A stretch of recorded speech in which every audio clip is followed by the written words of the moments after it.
howdy, football fans, and welcome back for another edition of the 4-Out Football Podcast, brought to you by PTE Creative. As always, I am your host, Evan Davies. On today's show, we're going to do a deep dive into the Robert Saleh firing, try to understand why in Florham Park the New York Jets are trying to be a dumpster fire.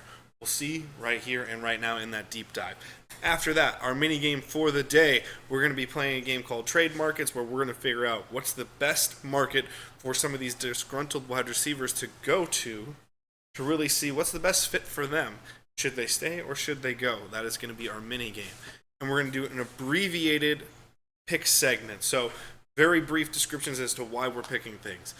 Admittedly, as we are reanalyzing the show, we want to get into some things and really understand what do I bring to the table that's special. Because you can listen to a million people's reasoning on stuff, but half the time it's just jargon. So say today's show is really structured to see what can we really bring to you to make it worthwhile for you. Now, before we get into the show, there's some very serious stuff happening in the United States right now that I just want to try to discuss very, very quickly. It's not political whatsoever.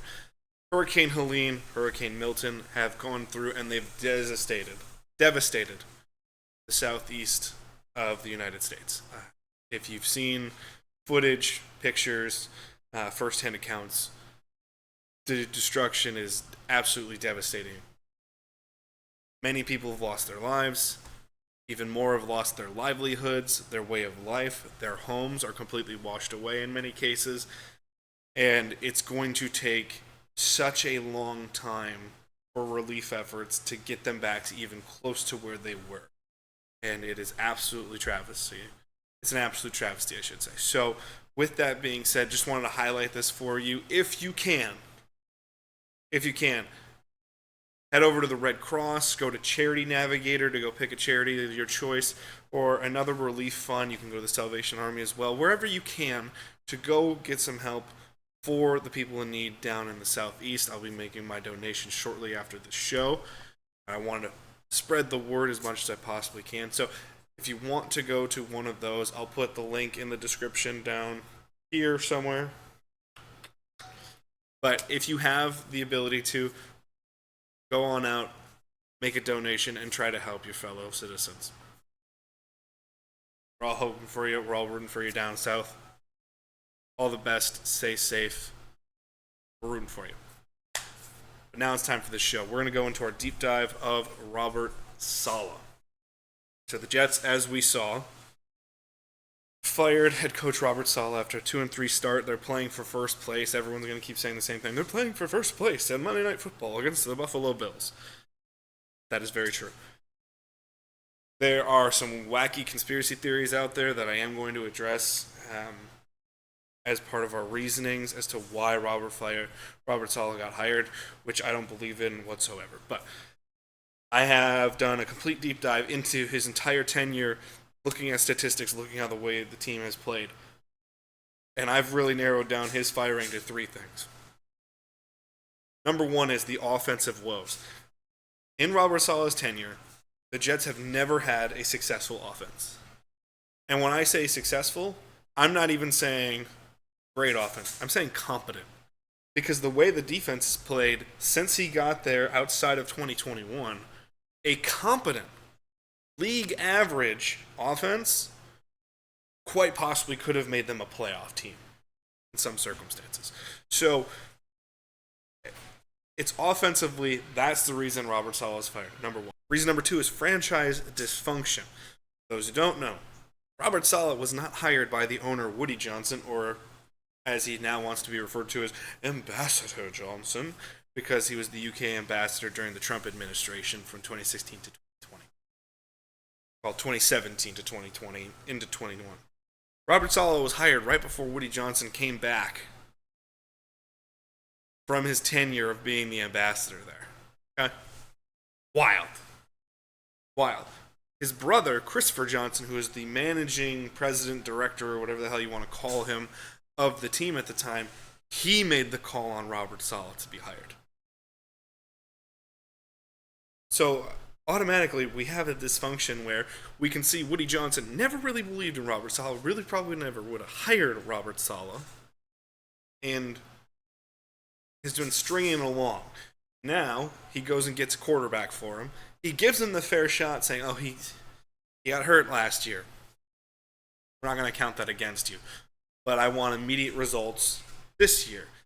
The immediate results are not happening. So you're seeing franchise dysfunction is a part of why Robert Saleh was fired right now. Finally, 3. It's classic football timing. Okay? Things in football rarely match up. There is a reason the majority of teams go through coaches every 3 to 5. There's a reason 5 to 8 jobs every single year become available in the National Football League. You know, people want to say, look at the tenures, right? We want to think of long-term head coaches. We want to think of Andy Reid, Mike Tomlin, John Harbaugh out in Baltimore. Those kind of coaches. They are outliers. They're not the norm. Look at how many teams across the league have a coach that's brand new or within the first 2 to 3 years of their tenure.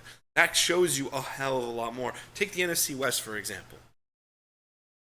They have Kyle Shanahan, one of the pillar coaches who's been around for almost a decade. Okay, sure, you got Kyle Shanahan. Great. Seattle, first-year head coach, Mike McDonald. Pete Carroll's gone now. Arizona, Jonathan Gannon, second-year coach. Then you have the Rams, Sean McVay, 10-year head coach. So it's a 2 out of 2 swap. Okay, let's keep going around the league. NFC North, Kevin O'Connell's entering his 3rd year, I believe. Dan Campbell, 3rd or 4th year. Eberflus, year 3. LaFleur is the only super tenured guy, and he's only been around since 2018. So, you've got 18, 19, 20. So we're having a 7-year head coach as your stalwart there. So that's more of what the NFL really looks like. Classic football timing when I talk about this is simple. Things need to match up in the NFL. Things in the NFL need to match up. You need to make sure the quarterback's in position the same way as your offense is in position, as your defense is in position, as your coaching staff is in position, and your franchise as a whole is ready on the back half, the business side of things that people don't really get to know about. All of that has to line up for you to have a successful tenure in the NFL. We're not even talking about championship tenure, but a successful tenure. Kyle Shanahan's made it to multiple Super Bowls. That's a successful tenure. Hasn't won one, but no one's going to fire Kyle Shanahan. Sean McVay, been to 2 Super Bowls. He's won one. Long tenure there. They took a risk on him. But it took a GM in perfect position in both those cases there. It took good quarterback play in both those scenarios to get them to those Super Bowls. Jimmy Garoppolo had the best year of his career to get the 49ers to their first Super Bowl under Shanahan. Brock Purdy had the best year of his career under Kyle Shanahan last year to get to that Super Bowl.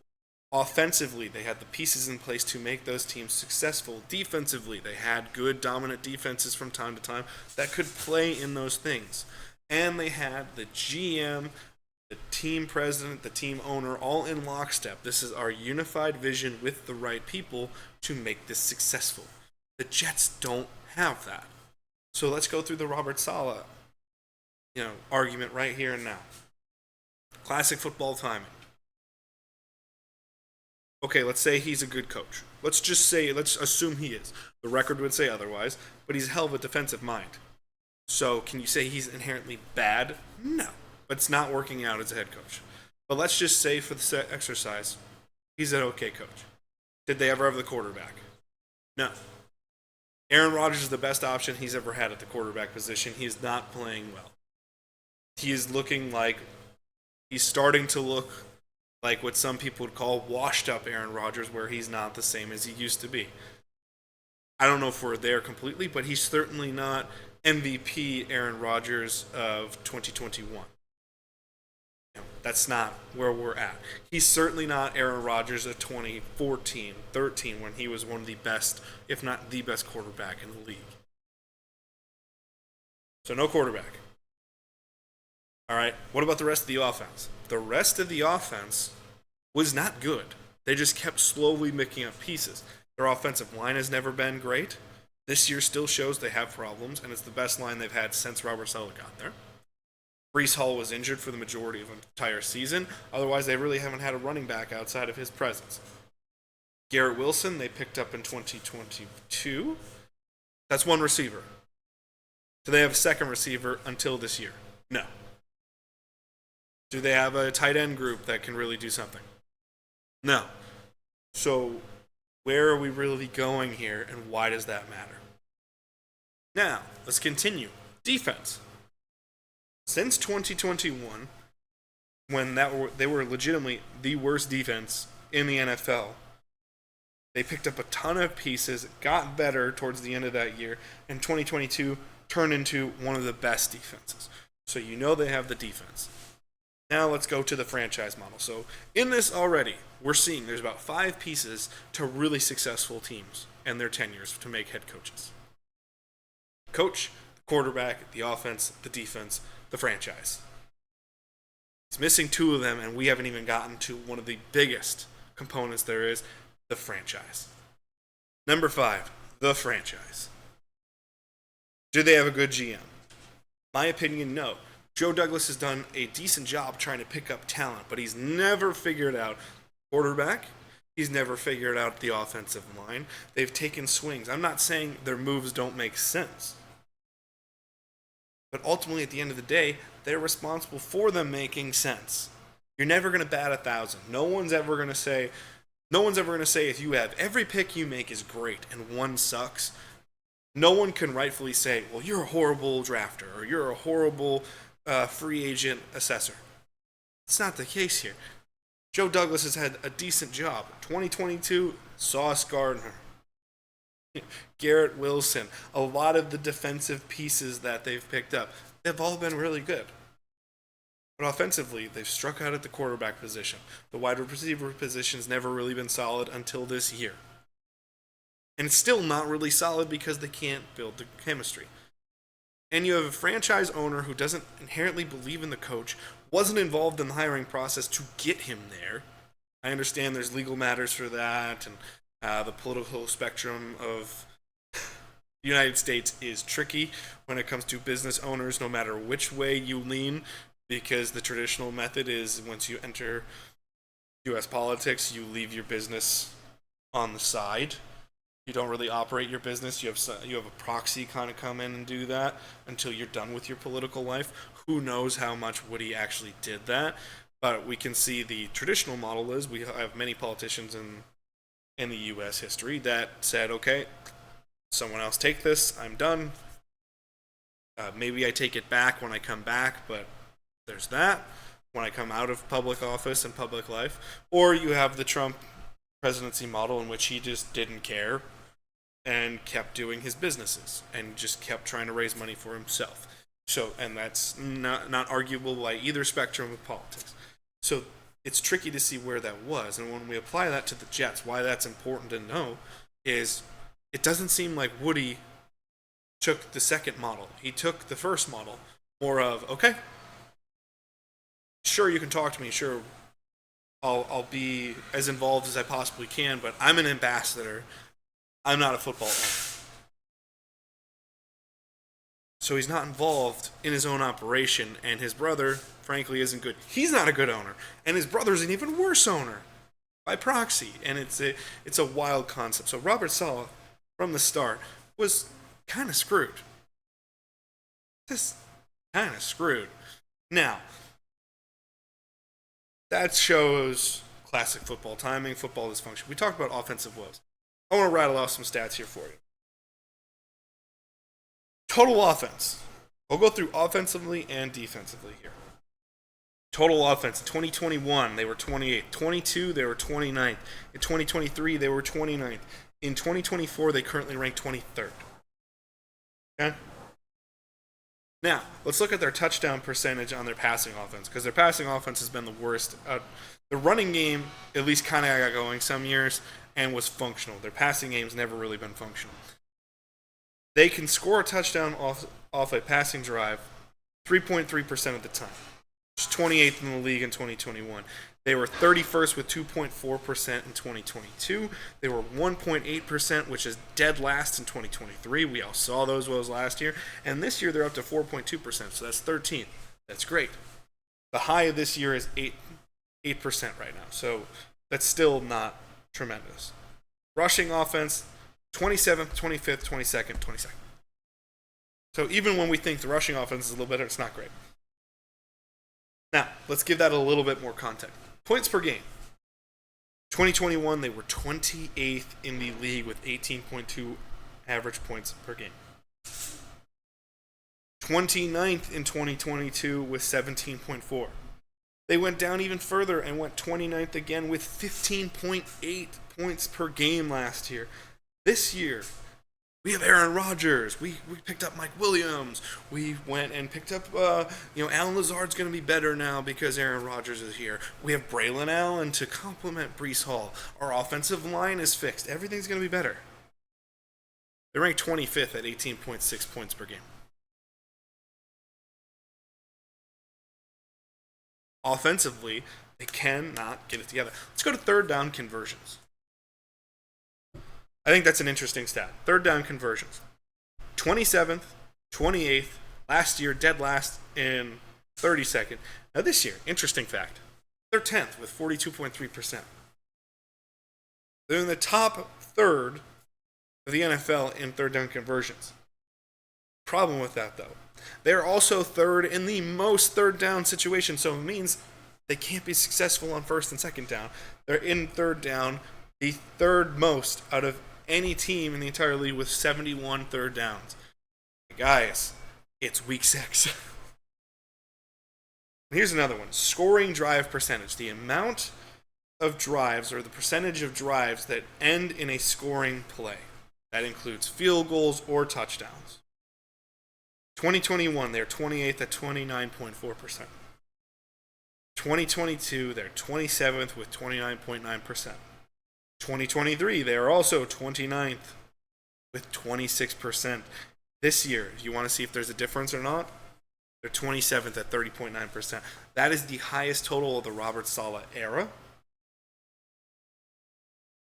There are some teams that are up into the high 40s to show you the actual success rate. Some teams for big stretches stretch into higher 50s for stretches. They barely made it over 30% of their drives, even kicking a field goal successfully or scoring a touchdown this year, and it's the best they've ever done. And they're only 1% point over the best offense Robert Saleh had previous to that, with Mike White. This is the kind of teams that just offensively struggle. They can't get it together. All these statistics, by the way, are from Pro Football Reference. Highly recommend you go get yourself some usage of that. I think it's a great tool if you ever want to try to understand things a little bit more. So that's their offensive woes. We can see even this year, not working so well. Let's go to the defense. Their ranks, total defense, they were dead last in 2021, the year Robert Saleh took over. And everyone's thinking, that's ridiculous. Well, if he's a mastermind and he's so good at defense, how are they so bad? Fair enough. They were tied for 19th for most passing touchdowns. I'm sorry. That's some crazy numbers. I believe they're tied for 23rd with most passing touchdowns allowed. Their rushing touchdowns, they allowed the most rushing touchdowns with 28. That was dead last in 2021. And their takeaways was 31st. They only had 14 takeaways in 2021. Those are your major categories they're really looking at for total defense. Well, he doesn't deserve to be there then. Okay, let's look at 2022 and beyond. Total defense in 2022, 4th. 2023, tied for 4th. I'm sorry, 12th because their other categories are a little bit better. Total defense this year, 7th. All show major signs of success. Passing touchdowns, they're tied for 1st in 2022, tied for 4th in 2023, tied for 2nd in 2024. That's passing touchdowns allowed. Rushing touchdowns, tied for 14th, tied for 11th, tied for 13th. And they're still pretty low numbers. Takeaways, 29th in 2023 or 2022, so they're a little bit better from 2021. Then guess what? They're tied for 6th last year.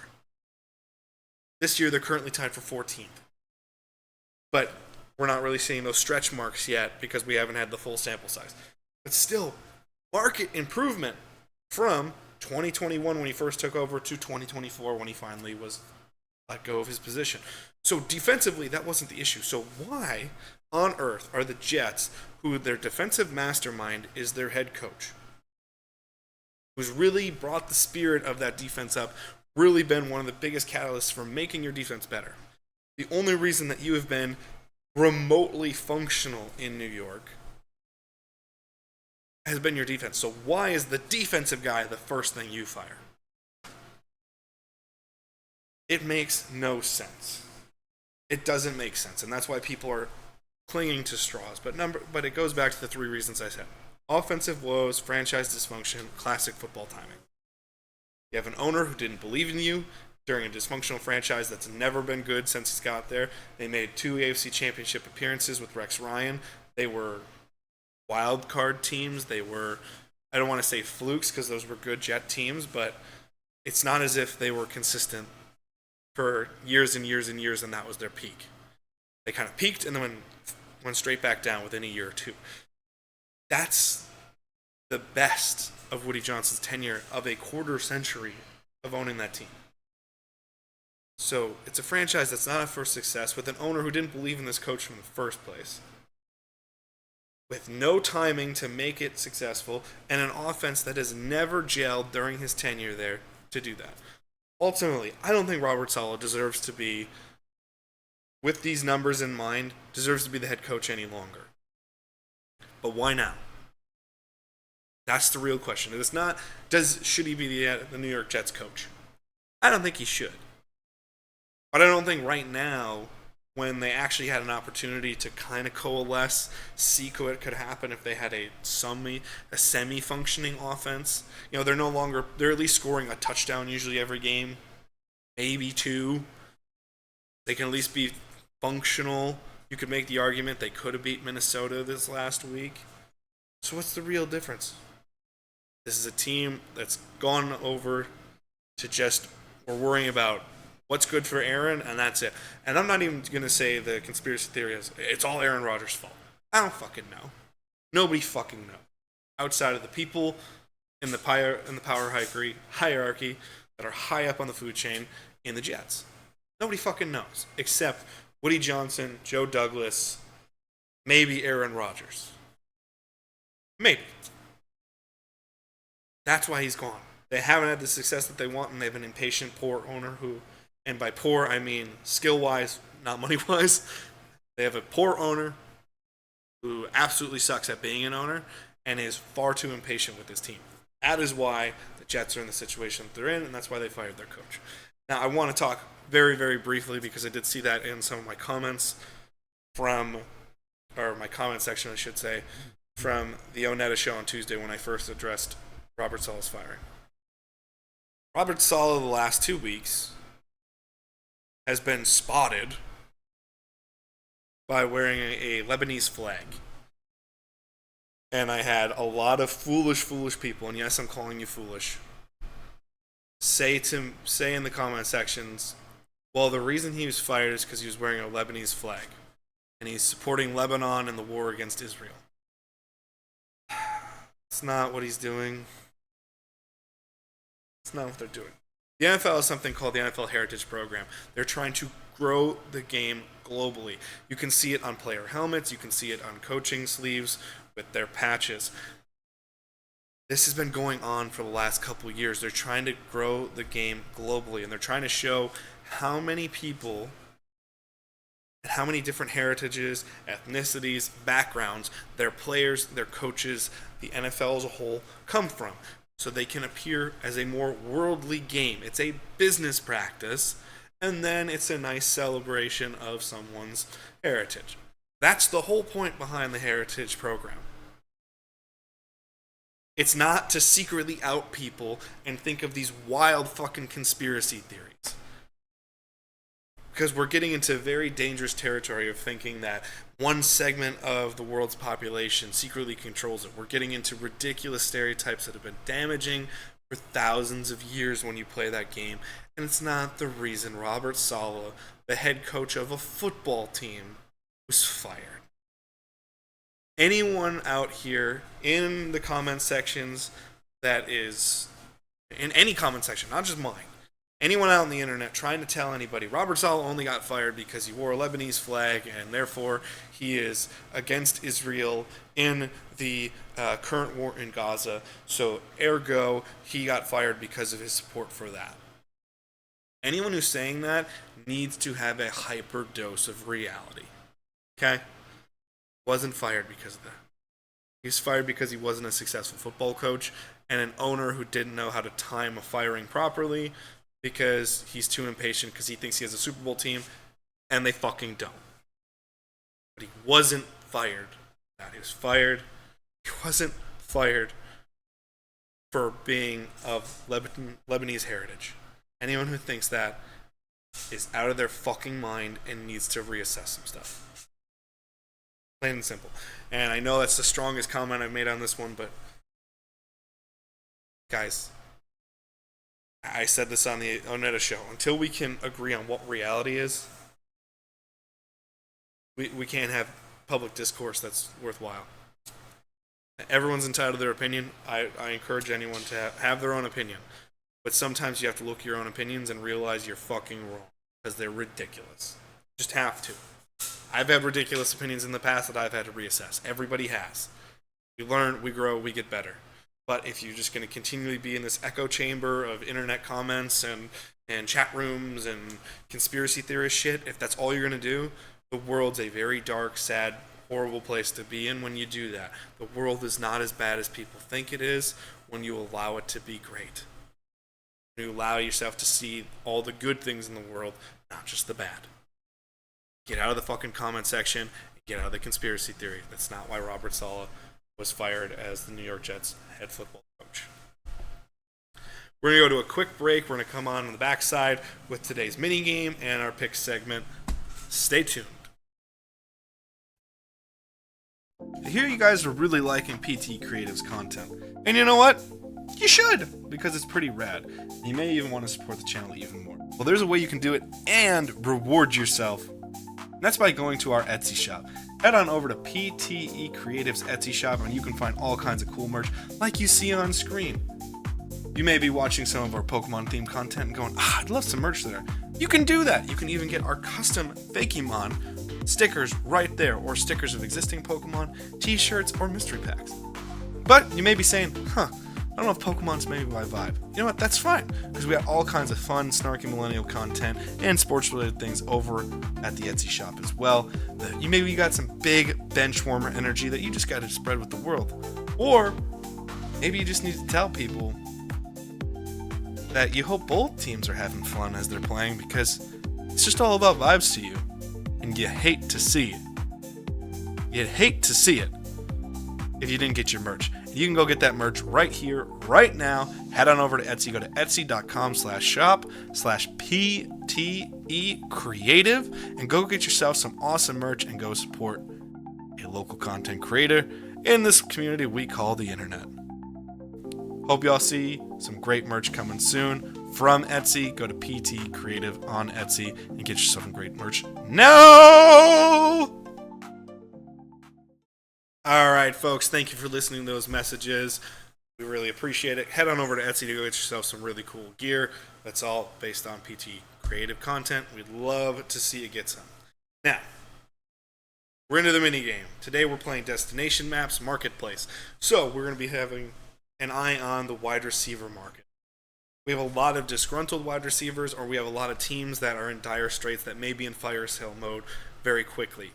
So we're going to go through some notable names in the wide receiver market. I've got 7 picked out, and give you the team and the reason why they might want to focus on trying to get to that team. That is the game. Let's begin. Number 1, the obvious, is Devontae Adams. We all know he's disgruntled. He may never play another down for the Raiders again. I have 2 teams, not just one. Logically speaking, of the choices that he said he wants, publicly he said Jets, not publicly he said, but it's clearly out in public knowledge. He wants to go Jets or Saints. The Saints have a harder division. The Saints just lost their quarterback for multiple weeks. The Saints also have far less young pieces to stay there long term to get better. The Jets is the better option there. However, the Jets have just shown super dysfunction by firing their head coach. So they could go there, he can work with Nathaniel Hackett, he can work with Aaron Rodgers, and they can have just what they had in Green Bay. Half the offense will be just like it was in Green Bay back in 2021. Here's your issues. What about that says you're going to go win a Super Bowl? Davante Adams, unlike Aaron Rodgers, has never won a Super Bowl. The Bulls should be winning a Super Bowl. If Davante Adams wants to get to a better spot and really make a difference and try to make a Super Bowl push, he should be going to Buffalo. So I'm going to pick Buffalo for Davante Adams. Now, we've talked Tyreek Hill before. Tyreek Hill may or may not be on the trade block as Miami figures out what they're going to do. I have him KC. It's the only logical option is to go back to Kansas City. He would know the offense. He'd be the biggest threat there. Hollywood Brown, the other speedster, is not coming back until maybe a playoff run. You just lost Rashee Rice for at least some time, if not the rest of the season. We're still waiting for assessment on that, which is a wild injury to say. They're racked by injuries. Xavier Worthy is their only reliable receiver at this point, and he still is figuring out his role. So Kansas City would be the most logical option there. But I'm going to stay in Kansas City for the next one. Amari Cooper is the most logical trade candidate for Cleveland to get some prospects back in this lost season. Owner is stuck to Deshaun Watson. They won't move on because of the financial implications of that. I think that's ridiculous. You should move on because you have a talented enough team with Jameis Winston to at least make a playoff push. But it doesn't look like they're going to do that in time, so they're going to probably be in fire sale mode, trading any asset possible to recoup for the future that is not very bright in Cleveland, to make it a little bit brighter. Amari Cooper is the most logical player to get traded. Again, Kansas City would be the best option. Amari Cooper has never won a Super Bowl. Amari Cooper plays a very different style of wide receiver than the Chiefs have right now. The Chiefs have based themselves in speed. Rashee Rice. If Rashee Rice is your third slowest guy, or your third fastest guy, that's a better way of saying it, in your receiving core, you're pretty well off. But Rashee Rice, out injured, base speed. Okay? Let's do this one then. Marquise Brown, speed base. He's out. Xavier Worthy, speed base. They don't have a real reliable receiver that has speed, but they have far more nuance in their game, like Amari Cooper does, has that possession receiver capability as well. Amari Cooper provides an extra level to free up the Xavier Worthies of the world, or Marquise Brown if he does come back, or if by some miracle Rashee Rice can actually play again for the Kansas City Chiefs this season, he can free up Rashee Rice a little more, or Rashee Rice, if that is the way it's supposed to be pronounced. I've heard it both ways, so want to be kind and cognizant of that. Amari Cooper, you should be trying to get to Kansas City as much as possible. Now we're going to go to two guys who are in a very interesting situation. Romeo Doubs up in Green Bay skipped practice last week, was suspended for the Rams game. It was kind of wild because there's never been a peep of any problems from from Romeo Doubs up in Green Bay, the home team, as you can clearly see behind me. Not a single problem with Romeo Doubs, and all of a sudden out of nowhere he's suspended as a malcontent. He's back. That's great, but everyone's going to say, oh, trade market. The best place for Romeo Doubs right now is Green Bay. Romeo Doubs plays a style that is not inherently speed-based. It's trust-based. And what I mean by that is when you look at what Jordan Love has been able to accomplish, even Aaron Rodgers the last year he was in Green Bay, they do a lot of things based on trust. That's their success rate. If you're looking for the splash play, Jaden Reed and Christian Watson and Dontavian Wicks, when he can catch the ball, are the guys in Green Bay to make the splash play. The guy you go to when you need to make a play, when all hope is lost and you just need to throw up a ball to make sure a play happens that you have a chance to stay, that's Romeo Doubs. He's Jordan Love's most trusted receiver. His best place is in Green Bay because his skill set is not one that's going to immediately translate. It'll translate to any team. I think Romeo Doubs is successful enough and talented enough to succeed anywhere. But to really get that working, you need time. And I don't think you're going to establish that time. So right now, your best place is in Green Bay. Stay in Green Bay, help lead that team to a possible playoff or Super Bowl berth. That's the team you think you have in Green Bay. Stay there, Romeo. Same thing, George Pickens. George Pickens is character red flag after character red flag in terms of football character. There's no real off-the-field issues with George Pickens to my knowledge that I have heard of, seen online. But he just has this weird personality where he doesn't try all the time. He's problematic, getting investigated for stupid stuff, which I don't think the NFL should investigate him for explicit eye black. I think that's the dumbest thing ever. But they have an image to uphold, and they want to find guys for it. But George Pickens, this kind of shit does not fly anywhere else, where you kind of quit on routes. You only make splash plays. You're inconsistent for 3 games, and then you have one big game, and everyone thinks, see, look what George Pickens could be. Well, until George Pickens becomes a consistent player, it doesn't fucking matter what he can do. It matters what he does do on a consistent basis, and it needs to be a contributor. Right now, the best place to stay is Pittsburgh because they at least understand you and are willing to accept you. Mike Tomlin is known for this shit.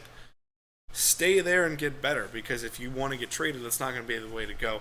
I don't think he's going to be much better anywhere else. The only team I could see that happening, I don't want to say Kansas City again, but Kansas City at least has a coach that's known for giving people a second chance that's successful by understanding their personality, and Andy Reid. So it's not necessarily, Kansas City because they're good. It's Kansas City because of Andy Reid's ability to work with guys that have a bit of a reputation of not being consistently great as human beings on a football field, and then making them great on a football. That's the idea behind it. Stay in Pittsburgh. Now, 2 guys that are in the fire sale mode again, kind of like Amari Cooper here. Christian Kirk, I've seen floated about on some possible lists of trade candidates, simply because the Jags are 1-4. They're going into their London stint, so we'll see how that goes. They usually do pretty well in London. However, I just don't think they're a great team. Christian Kirk is a really interesting one. If I were looking at Christian Kirk and where he may want to go or where he could go to be successful, I could look back at Arizona. Arizona lacks a veteran presence, but he's had success with Kyler Murray in the past, hence the reason he got paid by Jacksonville. He's a good player. There's not a real reason to leave Jacksonville, but in this scenario, if he were to get traded, I'd think Arizona would be a logical option for him to go to. It's never been a report that he hated Arizona. It was just he got paid to go to Jacksonville, so go to Jacksonville, get paid. And finally, DeAndre Hopkins. This is another crazy one. The logical option would be Kansas City again. You're looking for a Super Bowl, you're looking for a different way to play receiver.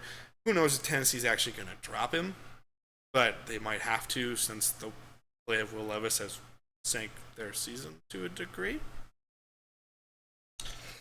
I could look at Hopkins going Buffalo, or maybe even Dallas. Give them an extra option. Those are some logical options for DeAndre Hopkins in the wide receiver trade market. So that's going to be our destinations trade market game for today. But a lot of interesting stuff. Watch the trade deadline, because we've got a lot of crazy stories in the NFL right now, plus the mixture of fire sale teams that may just want to get some trade capital back for the season that they've suffered through. So very interesting place to be in. Stay tuned for our picks segment right after this break. Hey, you. Yeah, you. I'm talking to you. You trying to get your platform to grow? So am I. And I want to help you out. Let's help each other out. I'm trying a new thing on my podcast and all of my weekly content. I have content Monday through Saturday on YouTube, TikTok, Instagram, Spotify, all kinds of different platforms, and I want to help you grow as well. So now, if you like, comment, subscribe on this video, or follow wherever you may be, you may get a shout out in one of my next projects. That's what I'm going to try to do for you, because you're small-time creators just like me, and I want us both to grow. So like, comment, subscribe for more, follow wherever you can. Tell me a little bit about yourself, and I'll try to help you out as well by giving you a shout out. Let's go do this together. And we're back, folks. Thank you for listening to those messages. Take advantage. Now, reminder on the season as we go into picks for week 6 here. We are 43-35. We're above 500. That's a good pick record for me right now. Still not great because we've had last week is a 7-7. I'm always trying to go above 500 in the weekly picks. But so far in this exercise of seeing how well our betting could do, if we bet every game, we'd probably be okay and be net positive for the year. So it's an interesting exercise that we may have to take into effect next year. But let's get to it here and now with our week 6 picks and previews. We got the 49ers favorite at 3.5 going to Seattle this Thursday night, which is tonight as of recording and release. Seattle has not played consistently enough, and San Francisco has almost all their pieces back. I'm going to take San Francisco, although I think it's going to be a close one. I wouldn't play with the points, but Seattle always plays them hard, but they haven't really put a full game together yet, so that's my concern against the 49ers. Then we have a London game, early morning, Jacksonville versus Chicago in London. Chicago's favored by 2.5. As I said, until I see Jacksonville consistently do it, I'm not picking Jacksonville. The London bubble games always give Jacksonville hope. However, Caleb Williams is starting to come to life over in Chicago. The defense is doing really well. The receivers are finally starting to be a thing in Chicago. It's way too much for the Jacksonville defense, which is one of the worst in the league to contend with. I'm going Chicago, and I would take the points here with 2.5. Now we're into our normal games of Sunday window. We have Washington at Baltimore. Baltimore's favorite at 6.5. I'm definitely taking Baltimore. I wouldn't take the points, though. The issue I have with the points is Jaden Daniels and that offense is putting consistently mid to high 30s in the point total. Baltimore's defense is good. They're still gelling. They've gotten better over the last 3 weeks, but they still need to gel a little bit more for me to think they're just going to dominate this game. However, this could be the first truther game for Jaden Daniels, being stuck against the team who's just superior on defense. So it's an interesting one to say the least. I'm still going to pick Baltimore. I wouldn't pick the points, though. It should be fun. I wish I could be watching this game. However, I have a better experience, though, because the next game, Arizona at Green Bay, I will be at Lambeau for my second game of the year.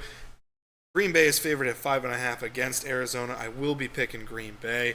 Arizona has been up, down, and the last week was an up. They're due for a down. When they struggled against Buffalo, it was when Buffalo kind of got it together. Washington, they just were discombobulated, couldn't do much. I think the veteran savvy of the Green Bay defense, especially with Xavier McKinney back there with 5 straight games with an interception. I'm hoping it goes to 6 while we're at Lambeau. It's an interesting thing to say, but I think Green Bay, they're finally starting to get together. You saw in that second half, Jordan Love was really coming back to life, understood what the assessment was, and I don't think Arizona's capable of putting as much pressure on Jordan Love as the Rams were last week, so I'm definitely taking Green Bay there, 5.5. I would stay away from points just because I still think Kyler and company are great and fun to watch and can put up points. So, but we'll see how it goes. Houston, -7 at New England. That's easy. Houston, take the points. Drake May's first game. He's gonna get the hell beat out of him with no offensive line.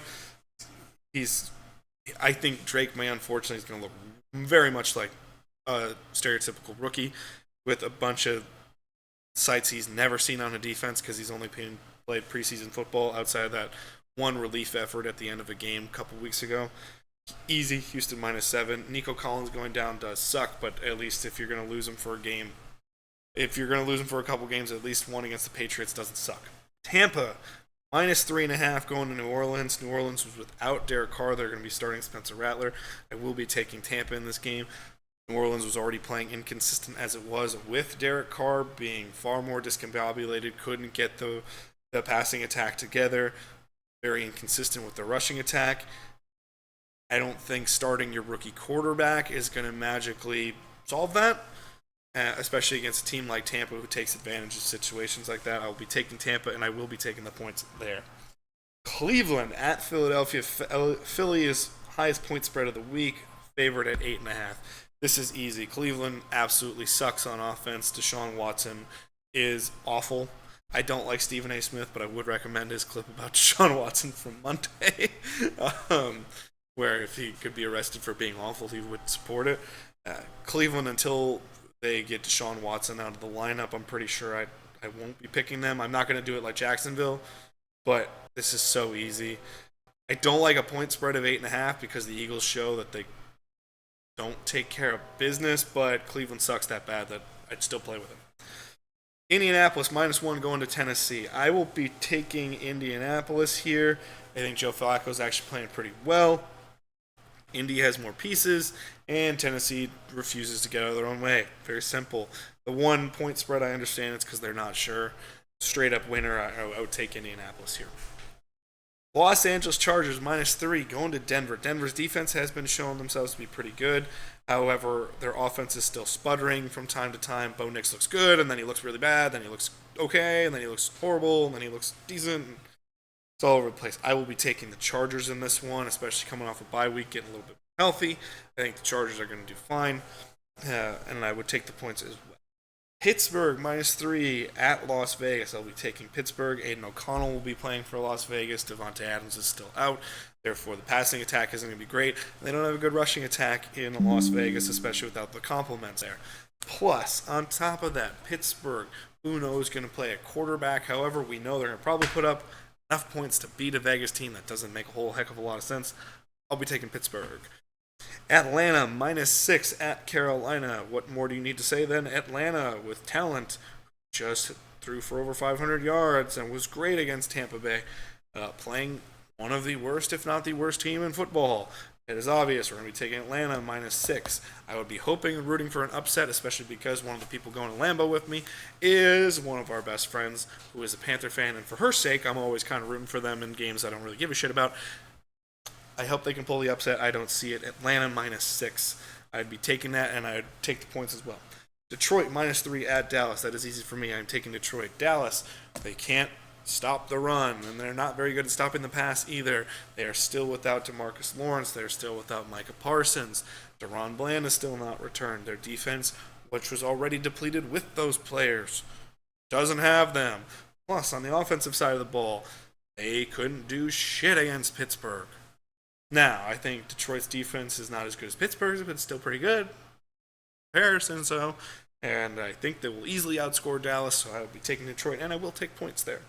Sunday Night Football, Cincinnati -3.5 at the New York Giants. I will be taking here the Cincinnati Bengals. It'll hurt me because our boy Brandon is going to Lambeau with me for this game. We're going to have a nice couples day with my wife, myself, Brandon, and his wife Laura. We're all going to Lambeau. It is going to be a whole heck of a lot of fun. And then we're going to return to a Sunday Night Football game, and we're going to see if Brandon's going to keep stressing out. The New York Giants are getting better. I'm hoping for the upset. I just don't know if they can stop Cincinnati on offense. That's my greatest concern. Defensively, they're far better than Cincinnati, so I think they can still put up a few points. Problem is, I don't know if they can outscore the Bengals with Jamar Chase and T. Higgins playing the way they are, and Joe Burrow is playing better. I'll be taking Cincinnati, and admittedly, I'd take the points there. And finally, Monday night, Buffalo -2.5 going to the New York Jets. I think the New York Jets are going to probably get that first week bump of, new system, new things, whatever. For some reason, I still just can't pick them, but don't like what Buffalo's doing either. Fuck it. I'll take the Jets. I don't like that pick. It's a game I don't like either way, but I don't know why. This could probably be the final death nail for me for the Jets in terms of picking them, in which I'm like, man, I don't really want to do that. But nonetheless, we'll see how it goes. But that is your pick segment for this week and our small preview. That's probably how we're going to do previews from now on. Very quick, very rapid, just giving game picks and enjoying it. We're going into this week 43-35. Let's see if we can improve and get even better with these games in tow. That is all it for our show today. Thank you guys so much for watching or listening wherever you may be. If you are in one of our devastated areas of the country, hopefully you are safe, rooting for you to get back up on your feet as soon as possible. Like I said, if you have the ability, go donate to a charitable organization that's going to help with Hurricane Helene and Milton restoration. Relief. You can do that at the Red Cross. You can do that at Charity Navigator. Find the charity you believe in the most. Salvation Army. Whatever's going to be good for you. If you can, go donate and go help in those efforts. Thank you guys so much for watching. Keep in touch with us however you can. Go have a great week of football for yourselves. And happy World Mental Health Day. Because it's important to take care of your mental health. Peace, love, and hugs to you all, especially for this guy. Goodbye!